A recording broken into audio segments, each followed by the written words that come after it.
Can you explain relationship between mind and emptiness, right?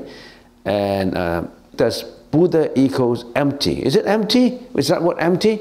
Well, it's a very broad topic. When you say mind, remember mind has two perspectives to it. Were you talking about the real mind, or you're talking about the false mind, fictitious mind? Now, let's take a look at the false mind. What's mentality? Mind relates to thoughts.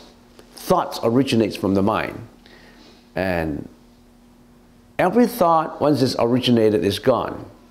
So in other words, your thought comes up, and then your thought will sustain, and then your thought will change into something else, and something else carry into action. Which means that every mental thought is subject to changes.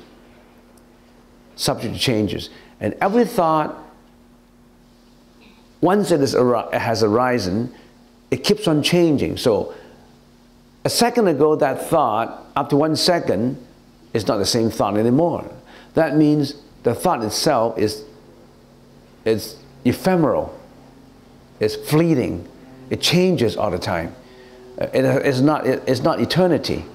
So then you know that that thought has no substance by itself. That thought hasn't got its nature. Its nature is empty, because emptiness means that it depends on causality. It is short-lived. It is not permanent. It's impermanent. So that means emptiness reminds us that every thought is impermanent. Every thought depends on other thought. Every thought depends on causality. If we can explain the relationship between mind and emptiness, we can put it that way. But then another question comes up. Yeah, I know that. Every thought is empty. Every thought is impermanent. Then how does it help me? We know that everything is subject to changes, and we want to make sure that these changes are towards something good, first of all. And then, can we go beyond it? Can we go beyond this false mind? And then then another concept, the real mind, creeps in. Once you change from the false mind to the real mind, then you get to purity. Once you get into purity, there's no discrimination, there's no obstinacy, there is no jealousy, there's no hatred. Then you gear yourself towards the anuttara samya sambuddhi, which is complete enlightenment. So that means the mind pulls you down, gets you to hell, gets you to the realm of ghosts, the realm of animals, but at the same time it can push you up to heaven. So heaven or hell is your mind that works towards it. We should know the details of how the mind works. That's the objective meditation. Does Buddha equals emptiness? Buddha itself is emptiness. There's no such thing as equal. Emptiness applies to everything, not just to Buddha. Emptiness applies to this bowl. Emptiness applies to this piece of paper. Emptiness applies to everything, not just to Buddha. Examine relationship between this, just the words only, is just superficial. You really have to contemplate deep into it. I've been away for a month, and I went to Hong Kong, and then I also went to Thailand, the country of the Theravada school of Buddhism. I spent about 3 days in Thailand. I didn't have enough time to go to temples to visit Theravada monks and have a session of meditation with them. I haven't really gone with them for alms round, which is interesting to me. I would like to do it in the future. But I always think about, if I'm Oriental, if I'm a Chinese monk wearing the sash and the costumes of a Chinese monk, if I got mixed with the Theravada, I don't know what they would think of me. They may think of me as a layman. And I've heard from monks, Chinese monks who went over to Thailand, they recognize more of Theravada than Hinayana Buddhism, than Mahayana Buddhism. So I went to Thailand, and the reason why I went to Thailand is I met a couple in here many months ago, and they are American citizens living in Seattle, and they were also born in Thailand. So I told them I would like to, I always did release of sea lives every year, going to harbors and going to markets to release fish, like sharks, turtles, and all kinds of fish, clams and oysters and all that. And then I would like to release land animals, like cows, sheep, and goats. But they're extremely difficult, because when you release a cow is about to be killed in a slaughterhouse. You want to buy the cow, and where do you put them? At your backyard? So, I mean, but the way, if you get into Google of slaughterhouses, you will find that it's extremely cruel, slaughtering the cows and chickens and all these animals are a very cruel act. So I have always been thinking about, how do we save a buffalo, for example, from being killed? So I expressed this idea to that couple. I just mentioned it very briefly, but when they returned to Thailand, they really investigated into it, spent a lot of time to investigate into how to release buffaloes in Thailand. And they come up with some proposals. A temple, actually some temples set up a fund like that, which means that they go to a slaughterhouse and they ransom the, is it called ransom? Yeah, they buy them out. So is it called a ransom? They ransom, or they pay money and they buy the buffaloes at the auction of the slaughterhouse, and they put it back to the temple, and the temple would put it somewhere in the temple and let the donors, the devotees, donate money, and they have enough money to buy the cows, and then they give it to the farmer. And then that cow won't be killed. But then there are problems in setting up a program like that. I've heard that, reading from the newspapers, that some temple would put a cow like that in a temple and accept a lot of donations. A buffalo is 19,000 bahts, B-A-H-T, Thai money, Thai currency. It's 19,000, which is equivalent to about $800, $700 Canadian. And so they have a cow, $700 Canadian, and you thought that you buy this cow and this cow was released and given to the farmer. But in some temples, they put the cow there and they accept a lot of invitations. You give 7,000, no, this is your cow. And you give another 7,000, 700 and 800. So one cow, they collect a lot of donations for it. So I thought that's not the right way to do. Plus, later they give it to the farmer. The farmer would put it together in the cattle house and let them breed and reproduce. And when they reproduce smaller cows, they sell the smaller cows to the market. So you're letting the farmers to proliferate these cows more to be killed. So I don't think that's the right idea.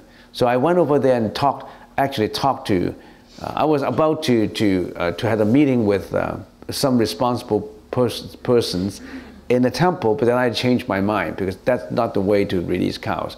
So I actually find out more about going to a farm, to a cow farm, a buffalo farm. So we drove, to make a long story short, we drove 3 hours to the countryside of Thailand. 3 hours, a long trip, very hot. And, but mind you, coffee is extremely good along the way. Oh yeah, I had extremely good coffee. The Thai, very good coffee shop. And 3 hours going over there to visit a cow farm, a buffalo farm. And that is the first Thai buffalo farm in Thailand. Usually dairy cows, they milk the buffaloes. Dairy cows are black and white cows. You see the black and white dairy cows? But in Thailand, some people think that milking a buffalo, the milk has more protein than the milk from a black and white cows. So they had a buffalo dairy farm. So we went to a buffalo dairy farm, buffaloes with horns. So we went over there and visit the farm and understand more about it. And I talked to the owner. A buffalo has a milking life of about 13 years. And their life lasts for about 15 years. So after the 13th year, no more milk, they sell them to slaughterhouses. So this farmer, this buffalo farmer, already have killed 600 buffaloes. Every year about 60 buffaloes. She sent it to slaughterhouses. She already sent 600 buffaloes to slaughterhouses. So I talked to her, I said, well, these buffaloes have been working for you for 13 years and giving you all the milk. You make all the money from these cows, getting milk from them, and when they get too old, they can't work anymore, they don't have any milk, and you kill them. It's not right. Imagine if you have your staff working for you and contributing to you, and when they get old, you kill them. What's the difference? So I talked her into joining in this program, and she said that, yeah, I think about it, but I think it's right. I shouldn't kill them. I love these cows, but somehow I habitually, all of us habitually sell them to slaughterhouses, and I know that they slaughtered them brutally, but I think it's a practice. Slaughtering them like to be a practice. It's a habit. So I talked her into joining this program of saving buffaloes in Thailand. And she's going to drop a proposal, and I promised her that I'll be releasing 30 buffaloes in the first year. And if this becomes successful, every year we save 30 buffaloes. And then the next question is, there's so many buffaloes, you only save 30. It's insignificant. How much can you do? Why do it? Every buffalo has to be killed anyway. My explanation is the same as the story I told you. When that man is going along the beach throwing starfish back into the sea, and the old man said, hey, young man, what are you doing? I'm throwing this starfish back to the sea. That doesn't make any difference because there's millions of starfish in here and you can only flow about 100 per day. Insignificant, there's so many of them. And the young man picked up the starfish and said, no, to him, his life is important. And he threw it back to the sea. To every buffalo, the buffalo's life is important. Imagine if you are that buffalo, if it's your life, is it valuable? So although there's so little we can do, but it means so much. It's a life. It's a symbolic compassion. So we're planning to do it, and initially she came up with a figure that I would like to push down, 29,000 bucks, which is equivalent to about 7,000 Hong Kong dollars, which is about 1,000. It should be 700, but she said that her buffaloes are much heavier, and she wanted to charge $1,000 per buffalo. So if you're interested, you can join in. And this couple, they're very respectable couple that brought me to the farm. When I was in Hong Kong, and the couple said, came over to us. We have a summer mansion. I can provide you 20 rooms in my mansion, summer mansion 1. Now you can come 20 people. And then I said, I don't have. We only have 4 people. I don't know what will happen to us in Thailand because I don't know how many days I will spend in there. So I said, 4 of us will came over. I said, don't worry about it. So I talked to my colleagues. I said, I don't know what kind of summer house it is. going there in the summer house. We went over there. It's like a five-star hotel.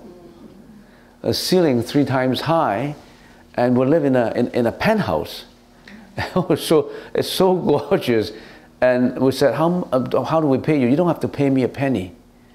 And the couple talked to me over the phone before I fly from Hong Kong to Thailand. And they said, don't change any Thai currency. I'll give it to you to spend when you're over there. I've never get an offer that you come to my country and you don't need to spend a penny. I have all this money ready for you to use. So he gave me 20,000 bucks on the spot and give every member, 4 members, 20,000 bucks. All these members say, no, we don't need it. No. So being a monk, I said, okay, I accept it. So I accepted 20,000 bucks, put it in my pocket, and I spent 3 days in there. And I was, other than going to the farm, I was shown to all this fruits market. Oh, they have fantastic fruits market in Thailand. It's so clean, much cleaner than Granville Island, much cleaner than the Richmond fruit market. I thought Thailand it's more or less a semi-developed country, but their fruit market is so clean. Everything is wrapped up so nicely, and I very seldom I see a fly on the fruits.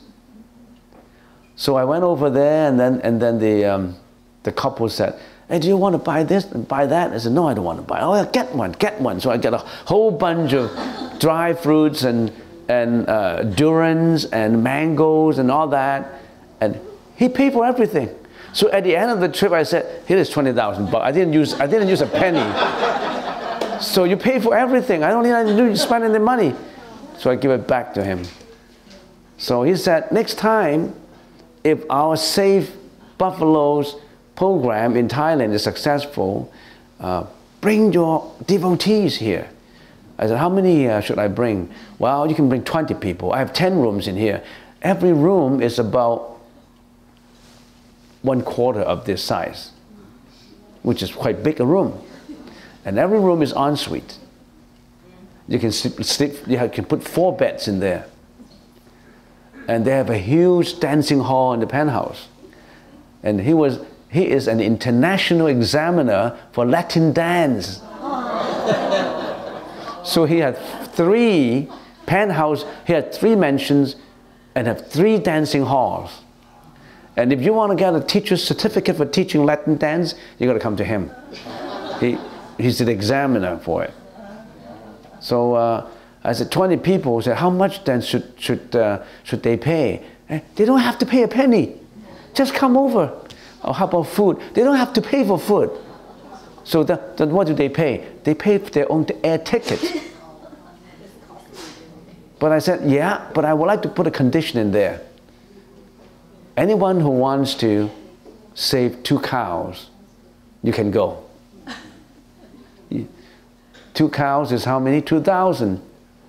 If you want to save 2 cows, $2,000, then you can go. You pay for your own ticket. You don't have to pay for traveling. You pay for your own ticket. You don't have to pay food. You don't have to pay for hotel. Plus, there will be chauffeurs showing you around to the fruit markets, to all these places in Thailand. Good deal. First come, first serve. There's a lot of people in Hong Kong who would like to go. Yes?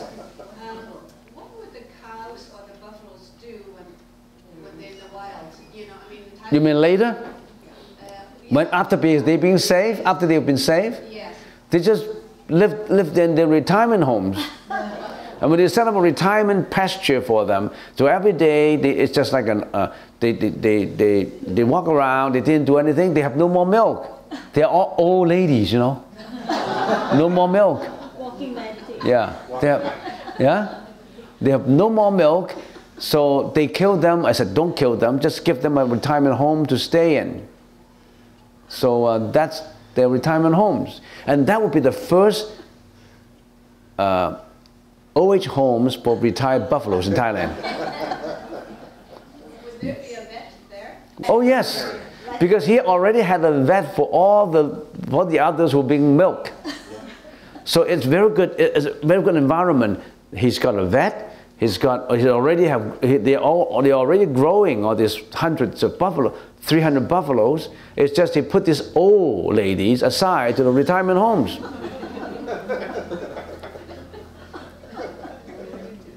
So that's a retirement home for old buffaloes, set up by Reverend Guan Chung. To